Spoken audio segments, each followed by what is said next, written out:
half of the river wall just collapsed in the water because we had a massive tree that fell down in the water, massive oak tree, and it knocked down the seawall completely on a half of the property.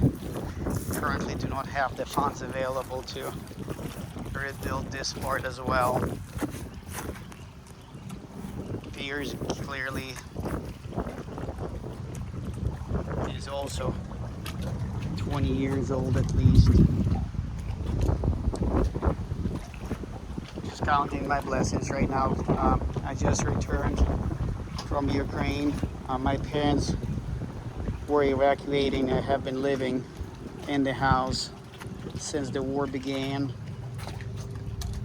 So it's really kind of tough on me right now as far as financial situation goes. But I'll be repairing. I'm back now, and I'll be repairing more